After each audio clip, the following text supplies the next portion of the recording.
Good morning friend, welcome to DG classes. तो आज के इस वीडियो में हम लोग देखने वाले हैं 6 जनवरी 2025 से रिलेटेड इम्पॉर्टेंट करेंट अफेयर और उससे रिलेटेड कुछ इम्पॉर्टेंट फैक्ट। तो चलिए शुरू करते हैं अपना वीडियो। तो हमारा पहला प्रश्न है, हाल ही में भारत की कुल नवीकरण ऊर्जा क्षमता कितने गीगावाट पार कर गई है? तो हाल ही में भारत की कुल नवीकरण ऊर्जा क्षमता 200 गीगावाट पार कर गई है। तो ऑप्शन नंबर सी हमारा सही हो जाएगा। तो चलिए कुछ इम्पोर्टेंट डेज के बारे में देख लेते हैं अब तक के इस महीने के। तो 1 जनवरी को वैश्विक परिवार दिवस मनाया गया, 2 जनवरी को विश्व अंतर्मुखी दिवस मनाया गया है, 3 जनवरी को अंतर्राष्ट्रीय माइंड बॉडी वेलनेस दिवस मनाया गया है, 4 जनवरी को विश्व ब्रेल दिवस मनाया गया है, 5 जनवरी को राष्ट्रीय पक्षी दिवस मनाया गया है और आज 6 जनवरी को विश्व वियुद्ध अनाथ दिवस मनाया जा रहा है और गुरु गोविंद सिंह जयंती मनाई जा रही है। तो ये रहा अब तक का कुछ इम्पोर्टेंट डेज। नेक्स्ट क्वेश्चन है हमारा, वर्तमान में कितने ग्रामीण भू अभिलेखों का डिजिटलीकरण कर दिया गया है? तो वर्तमान में 98.5% ग्रामीण भूलेखों का डिजिटलाइजेशन कर दिया गया है। तो ऑप्शन नंबर ए हमारा सही हो जाएगा। नेक्स्ट क्वेश्चन है हमारा, गोल्डन ग्लोब अवार्ड 2025 का आयोजन कहाँ किया जा रहा है? तो गोल्डन ग्लोब 2025 का आयोजन कैलिफोर्निया के शहर लॉस एंजलिस में किया जा रहा है। तो ऑप्शन नंबर सी हमारा सही हो जाएगा, लॉस एंजलिस। अगर आपको वीडियो अच्छी लग रही हो तो चैनल को सब्सक्राइब कर दीजिए और टेलीग्राम चैनल को ज्वाइन कर लीजिए। तो चलिए कुछ रिसेंट इवेंट के बारे में देख लेते हैं कि उसका आयोजन कहाँ किया गया है। तो 21वां थर्ड एशियाई फिल्म महोत्सव का आयोजन महाराष्ट्र में किया गया है।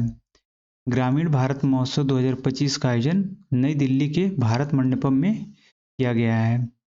विश्व ऑडियो विजुअल एंटरटेनमेंट शिखर सम्मेलन 2025 का आयोजन नई दिल्ली में किया जा रहा है। तो 20वीं राष्ट्रीय वनवासी खेल प्रतियोगिता का आयोजन छत्तीसगढ़ में किया गया है। International film festival of India का आयोजन गोवा के पणजी में किया गया है। विश्व आयुर्वेद कांग्रेस का आयोजन देहरादून में किया गया था। विश्व समुद्री सम्मेलन 2024 का आयोजन चेन्नई में हुआ था। 13वीं राष्ट्रीय बीज कांग्रेस का आयोजन वाराणसी में किया गया था और 24वीं बिम्स्टेक वरिष्ठ अधिकारियों की बैठक थाईलैंड में वर्चुअली की गई थी। तो ये रहा कुछ important event exam point of view से। तो इसे रिवाइज करते रहिएगा, याद करते रहिएगा, एग्ज़ाम में आ सकता है। तो हमारा नेक्स्ट क्वेश्चन है, 18वां प्रवासी भारतीय दिवस का आयोजन कहाँ किया जा रहा है? तो 18वां प्रवासी भारतीय दिवस का आयोजन ओडिशा के कैपिटल भुवनेश्वर में किया जा रहा है। तो ऑप्शन नंबर डी हमारा सही हो जाएगा, भुवनेश्वर। तो ओडिशा का कैपिटल भुवनेश्वर है। गवर्नर हैं यहाँ के कंभापति हरि बाबू जी और उड़ीसा के चीफ मिनिस्टर हैं मोहन चरण मांझी जी। तो ये उड़ीसा के बारे में रहा कुछ। तो कुछ इम्पोर्टेंट पॉइंट देख लेते हैं उड़ीसा के बारे में।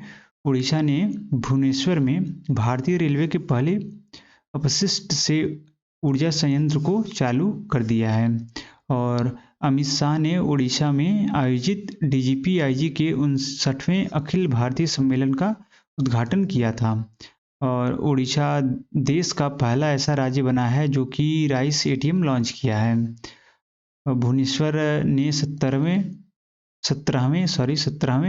भारत शहरी गतिशीलता सम्मेलन और प्रदर्शनी 2024 में सर्वश्रेष्ठ सार्वजनिक परिवहन प्रणाली वाला शहर पुरस्कार जीता है और उड़ीसा सरकार ने टिकाऊ कृषि की दिशा में एक महत्वपूर्ण कदम उठाया है जो कि ICRI-SAT के सहयोग से उन्होंने पुनर्योजी कृषि का संग्रह लॉन्च किया है और लास्ट टाइम हमारा स्माइल योजना उड़ीसा में गति प्राप्त कर रही है और इसका उद्देश्य ये है कि हाशिए पर रहने वाले व्यक्तियों का समर्थन करना है जो पुनर्वास और आजीविका पर केंद्रित है।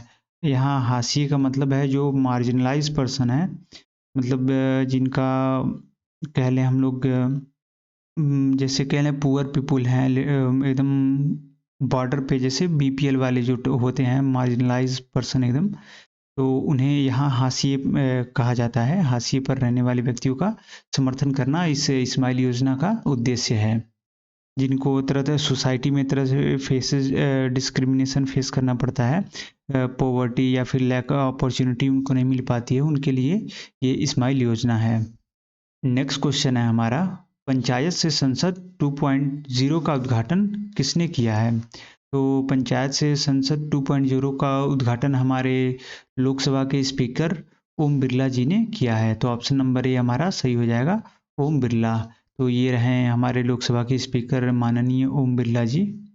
और यह कार्यक्रम 22 राज्यों में और केंद्र शासित प्रदेशों में जो अनुसूचित जनजातियां हैं उनकी 502 निर्वाचित महिलाओं प्रतिनिधियों को एक साथ लाया जाएगा इस योजना के तहत। और इसमें महिला प्रतिनिधियों को संवैधानिक प्रावधानों, संसदीय प्रक्रियाओं और शासन के बारे में उनकी समझ बढ़ाकर उन्हें सशक्त बनाना इस योजना का उद्देश्य है। कुछ इंपॉर्टेंट पॉइंट देख लेते हैं करंट अफेयर व्यू से। असम में भारत भूटान सीमा इमिग्रेशन चेक पोस्ट ICP जिसे कहा जाता है, उसका उद्घाटन किया गया है। नेक्स्ट है अंतर्राष्ट्रीय गीता महोत्सव IGM 2024 कुरुक्षेत्र में शुरू हुआ है, जिसका उद्घाटन हरियाणा के मुख्यमंत्री नायाब सिंह सैनी जी ने किया है। नेक्स्ट है PM मोदी ने ग्रामीण भारत महोत्सव 2025 का उद्घाटन किया है। और हाल ही में अमित शाह ने Jammu Kashmir and Ladakh through ages जो पुस्तक है, Jammu Kashmir and Ladakh through ages, इस पुस्तक का विमोचन अमित शाह जी ने किया है। नेक्स्ट है हाल ही में रक्षा मंत्रालय ने 2025 को ईयर ऑफ रिफॉर्म्स घोषित किया है। तो रक्षा मंत्रालय ने 2025 को ईयर ऑफ रिफॉर्म्स घोषित किया है। और लास्ट है भारत के पहले बायो बिटुमेन आधारित राजमार्ग खंड जो नेशनल हाईवे है, उसका उद्घाटन नितिन गडकरी जी ने, हमारे जो परिवहन मंत्री हैं, उन्होंने किया है। तो ये कुछ इंपॉर्टेंट करंट अफेयर्स रहा अब तक का कंपाइलेशन। नेक्स्ट क्वेश्चन है हाल ही में जयंत एन खोब्रागड़े कहाँ के राजदूत नियुक्त हुए हैं?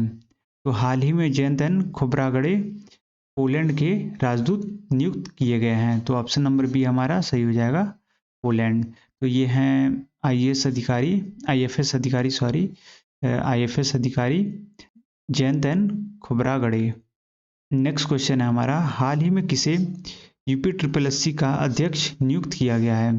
तो हाल ही में डॉक्टर सत्यनारायण साबत जी को UPSSC का अध्यक्ष नियुक्त किया गया है।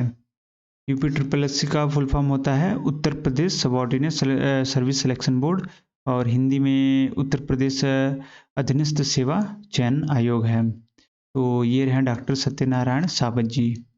तो चलिए कुछ रिसेंट अपॉइंटमेंट के बारे में देख लेते हैं। तो जस्टिस V रामासुब्रमण्यम जी को NHRC का चीफ नियुक्त किया गया है। डॉक्टर संदीप शाह जी को NABL का चीफ नियुक्त किया गया है। अरुणीश चावला जी को फाइनेंस मिनिस्ट्री में रेवेन्यू सेक्रेटरी के लिए नियुक्त किया गया है। और एक्टर जो सलमान खान है उनको खो खो वर्ल्ड कप का ब्रांड एम्बेसडर बनाया गया है। डॉक्टर शंकर प्रसाद जी को भारत के लिए नेपाल का राजदूत बना के भेजा गया है। और जो एक्टर पंकज त्रिपाठी हैं उन्हें अरुणाचल रंग महोत्सव 2024 का एम्बेसडर बनाया गया है। के संजय मूर्ति जी को अगला CAG नियुक्त किया गया है। भुवनेश कुमार जी को UIDAI का CEO नियुक्त किया गया है। और मनीष सिंगल जी को एसोचैम का सेक्रेटरी जनरल नियुक्त किया गया है। और लास्ट है फैज अहमद किदवई जी, जिन्हें DGCA का डायरेक्टर जनरल नियुक्त किया गया है। महानिदेशक जो DGCA के हैं उन्हें नया बनाया गया है, फैज अहमद किदवई जी। नेक्स्ट क्वेश्चन है हमारा हाल ही में कौन घरेलू उड़ानों में वाईफाई कनेक्टिविटी सेवा प्रदान करने वाली पहली एयरलाइन बनी है? तो एयर इंडिया घरेलू उड़ानों में वाईफाई कनेक्टिविटी प्रदान करने वाली पहली एयरलाइन बनी है। तो ऑप्शन नंबर ए हमारा सही हो जाएगा, एयर इंडिया। नेक्स्ट क्वेश्चन है किस IIT संस्थान ने मिट्टी से मौजूद विषैले प्रदूषकों को खत्म करने के लिए बैक्टीरिया विकसित किया है? तो IIT बॉम्बे ने मिट्टी में मौजूद विषैले जो प्रदूषक हैं उन्हें खत्म करने के लिए बैक्टीरिया विकसित किया है। नेक्स्ट क्वेश्चन है, हाल ही में किसने बॉर्डर गावस्कर ट्रॉफी जीती है? तो हाल ही में ऑस्ट्रेलिया ने भारत को हराकर बॉर्डर गावस्कर ट्रॉफी जीती है। तो 162 रन का लक्ष्य था, तो ऑस्ट्रेलिया टीम ने 4 विकेट खोकर ये बॉर्डर गावस्कर ट्रॉफी जीत ली है, अपने नाम कर ली है वो border Gavaskar trophy. Next question है, हाल ही में किसे प्रेसिडेंशियल मेडल ऑफ फ्रीडम से सम्मानित किया गया है? तो हाल ही में जॉर्ज सोरेस जो हैं, यूएसए के बिजनेसमैन हैं, इन्हें लीडर और पॉलिटिशियन भी हैं, इन्हें प्रेसिडेंशियल मेडल ऑफ फ्रीडम से सम्मानित किया गया है। तो ऑप्शन नंबर ए हमारा सही हो जाएगा, जॉर्ज सोरस। तो चलिए कल का जो करंट अफेयर है उसका रिवीजन कर लेते हैं।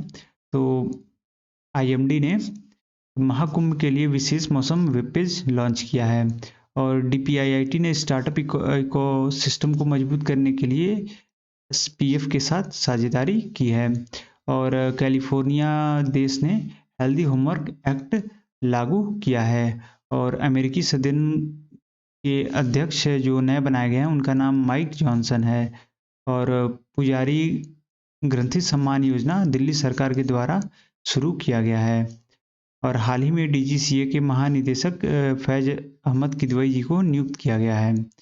हर घर लखपति योजना एसबीआई बैंक ने शुरू किया है, और ज़रा कमेंट करके बताएंगे इसी के साथ ही एसबीआई ने एक और बैंक योजना शुरू की थी जो केवल 80 वर्ष से ऊपर वालों के लिए है। तो कमेंट करके बताएंगे वो कौन सी योजना है। और नेक्स्ट हो जाता है हमारा, भारत पे जो है वो यूनिटी स्मॉल फाइनेंस बैंक में अपना 25% की हिस्सेदारी बेचने वाला है, और भारत सरकार ने जीडीपी बेस ईयर को 2011-12 से 2022-23 करने का वो प्रोसेस लाया है। और लास्ट है हमारा 21वां थर्ड आई एशियाई फिल्म महोत्सव का आयोजन महाराष्ट्र में किया जा रहा है। महाराष्ट्र में कहाँ किया जा रहा है? मुंबई और थाने में किया जा रहा है इस फिल्म फेस्टिवल का आयोजन। तो अगर आपको वीडियो अच्छा लगा हो, अगर आपको थोड़ा भी नॉलेज गेन हुआ हो, तो हमारे चैनल को सब्सक्राइब कर लें, वीडियो को लाइक करें, कमेंट करें, और अपने दोस्त या फिर कम से कम एक अपने स्टडी चैनल ग्रुप में इस वीडियो को शेयर करें, और पीडीएफ वगैरह डाउनलोड करने के लिए हमारे टेलीग्राम चैनल को ज्वाइन कर लें @dg_classes।